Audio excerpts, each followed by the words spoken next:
Welcome to the Everyday Ellises. We are pure family chaos on the West Coast, with two beautiful babies, renovating houses, adventuring, growing, and a dash of drama. Listen in. I'm Jon. I'm Amanda. And we are Everyday Ellises.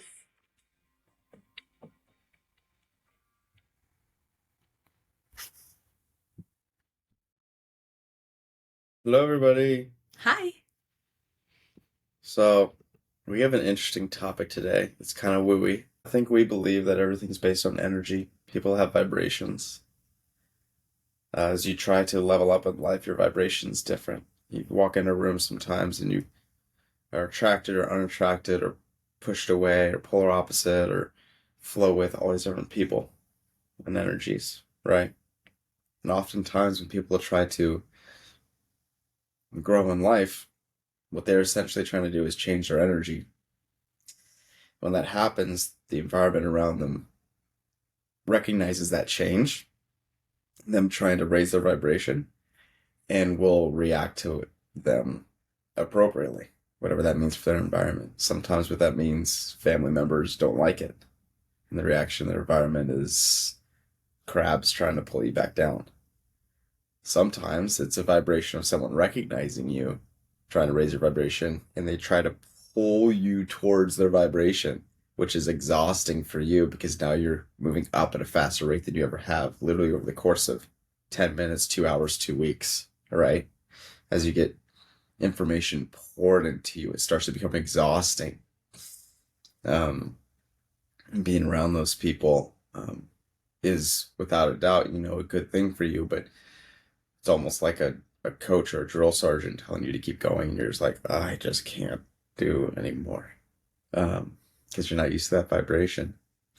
So the topic of today is the cost of success. Success is doing what your goal is, whatever you're setting out to do. And for lots of people, it's trying to reach that next level.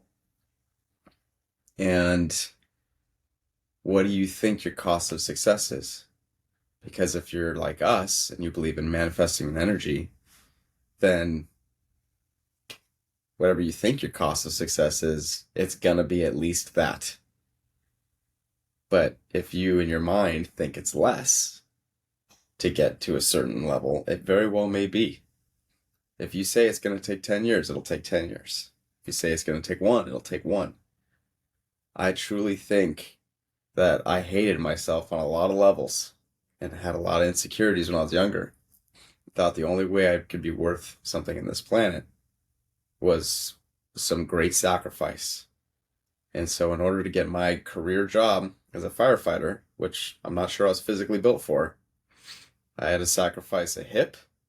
I had to sacrifice my spine eventually being curved by the end of probation, MRSA 3 times, and I'm pretty sure some pretty significant brain damage from having my body temperature over 104 for weeks on end. And I think I manifested that. I wasn't the one drilling myself, but I put myself there. And a piece of me thinks that there's a lot of people on this planet that didn't have to go through that to be a firefighter. They have the same paycheck as me. They didn't necessarily have the exact same road. Some may have had it worse, some not as worse, but it wasn't the exact same. A piece of me looks back on myself, now that I believe in vibrations on it, says, I chose that path. I did that to myself, and could I have gotten here if I had just loved myself enough to know that I deserved a certain status or a certain vibration of life and molded up into that vibration in a more accepting way? Would I have not caused the same amount of pain? Because in my head, I thought the cost was a certain amount of pain. That's interesting. I mean, obviously we don't know, right? We're never going to know that past what was required, but I think it's something to be able to hold space and share when you reflect on those moments. And like for us now, we're parents, right? And I think we think of things through that lens of how are we going to have this conversation with our kids if they say like, Daddy, I want to be a firefighter. And then there's obviously going to be a lot of things associated with that. But I think in this specific context of like cost of success, like, are you going to tell Hudson, okay, well, you're going to break your back, you're going to get an infection, you're going to have some PTSD from the experience of the academy, let alone the calls you're going to run, blah, blah, blah. Like, are you going to also set him up for that mental state of like the hard part that's going to come? Or are we going to approach it differently and not kind of encourage or feed into that manifesting of the hard part of it and try to focus on a different aspect of it? I don't know. So the other thing I think I've noticed is that when I was younger, I thought in my path towards success, as I was working or whatever, if there was a form of evil in my way, I had to conquer that evil, right? If there was a wrongdoing, if there was a bad person, if there was something that was between me and my goal in the path, was to go straight through it by means of doing right. And the more I get older, the more I'm like, that's not the way. The way is to just flow around it like water. It takes zero energy just to avoid evil people and evil things. If you just step to the left and give it a week or two, it'll go away. And if it doesn't, then that general pool that they surround or control isn't where you're meant to be. Still go to the left or the right, and in time, a new opportunity will open and you'll flow that way. Yeah. But you weren't meant to break half your teeth and ruin yourself for the sacrifice. It's like choose your battles, right? The universe could supply you with endless amounts of battles if that's what you're seeking. And if you think that's what you need to do for success, it'll provide them to you over and over and over again, and you'll break yourself against them like brick walls. When if you just flow around them and have faith that there will be a path, if you just flow around this problem instead of taking it face on, you'll make your way with way less friction and way less effort and way less damage, which I think is an interesting concept too. If I would have been taught at a young age, like if you see conflict with a person or you see conflict with you ain't gonna win that battle, or it's not a battle to be fought, is the juice worth the squeeze, all those things, like keep your focus on your goal, 9 times out of 10 it's to flow around it. I think there's a quote that's like the best way to win a fight is to not have to fight at all, or something like that, or the best way to just to avoid the conflict altogether. Just another mindset for that path of growth and being efficient. And it has to go back to faith, right? Because I think lots of times in my path of growth, I thought, well, the discomfort is the answer, lean towards the discomfort.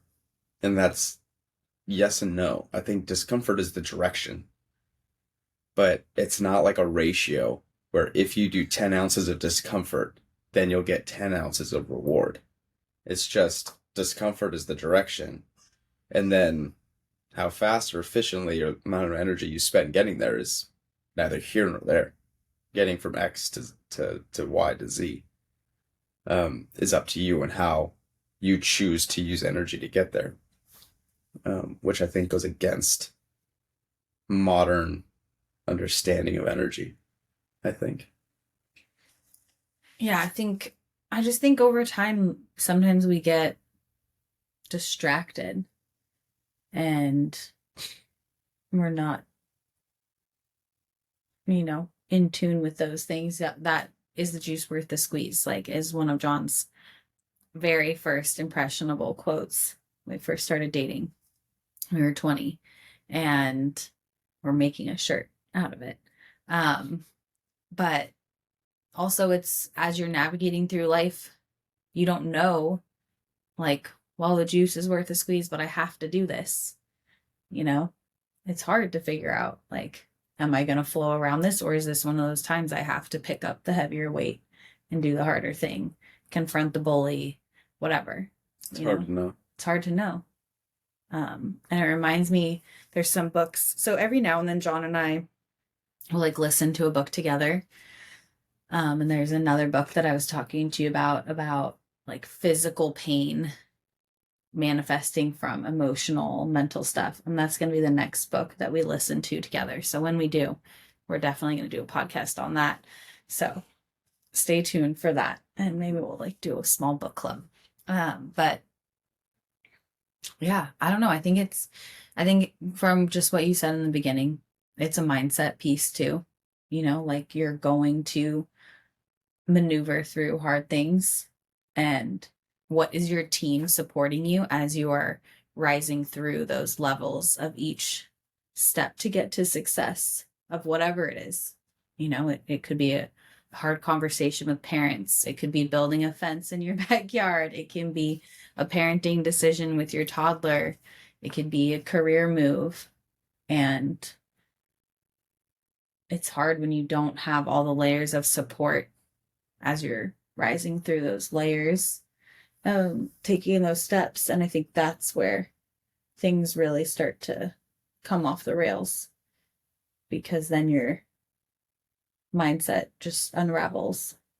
And then it doesn't matter if it's a small molehill, you just can't even traverse it because you're not sleeping, you're drinking too much, you have PTSD from work, you're stressed about promoting at work, you have medical procedure, you're not working out because of all those 5 things over here. And, the thing wasn't even that big, but it was that much bigger because all those 6 other things. So if all those 6 other things were in place, you could have easily tackled the small thing, then gone to the next level.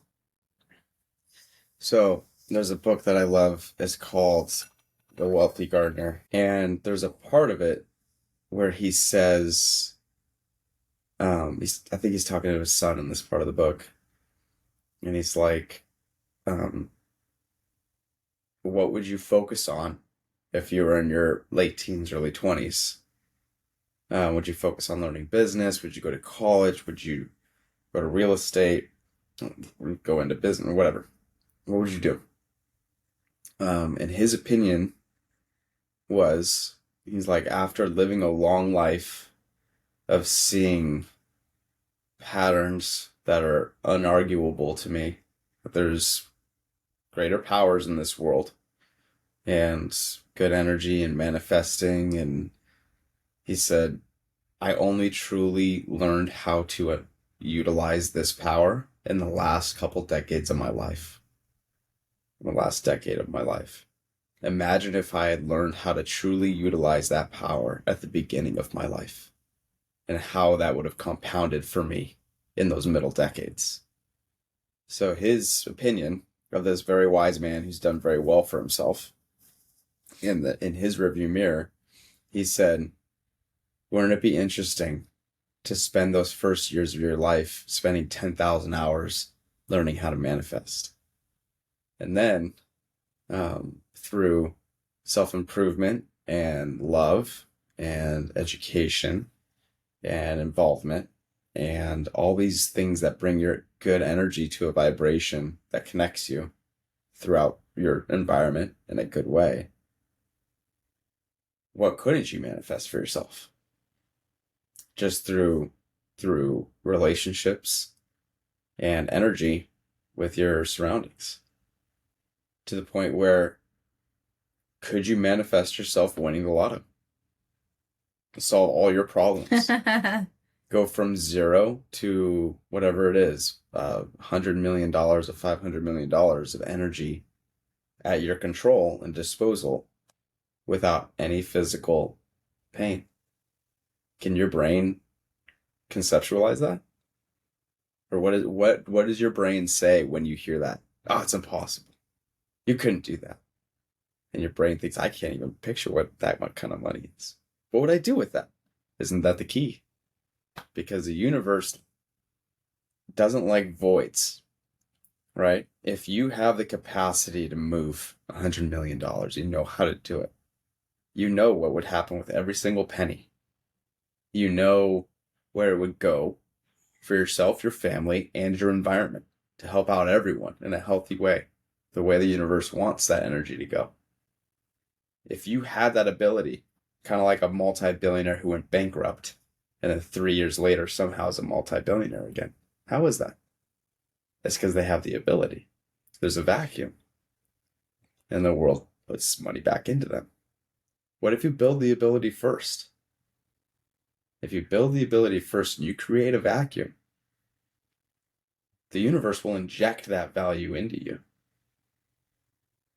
And you'll say, why does that person have to break their back and spine and go through all this pain in order to get to that value when this person, it just landed right in their lap? Is it because they love themselves enough? And they're accepting enough of that possibility without negative emotions? And they were able to create a vacuum that the universe wanted to fill for them to disperse that value to the environment. Is that a different way of thinking about money and the road to success, the cost of it?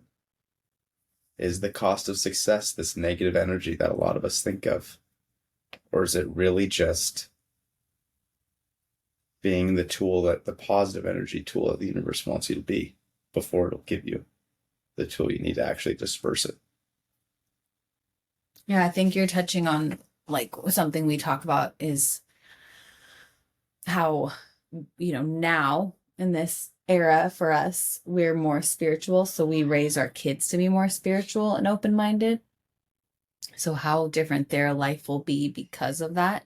If you and I would have been raised with meditating regularly, yoga regularly, these different mindsets, our 20s and 30s, well, and before that too would have looked really different, right? But just like you said with Wealthy Gardener, it was later in his life. So hopefully we're doing it earlier than he was.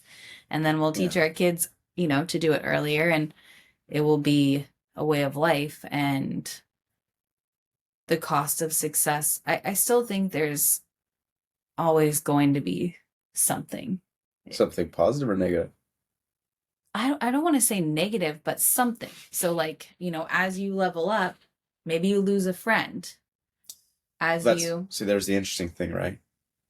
So energies, right? They balance. Is the loss of the friend part of you? Is that really pain? It could be. But the fact is, it would probably be that friend's choice, right? Yeah, but it's still, I don't know, perspective of cost. Perspective of cost, yeah. Like there will be a reflection in your environment. Yeah. To reflect what is that new level of success, whatever you think it is, without a doubt. Right.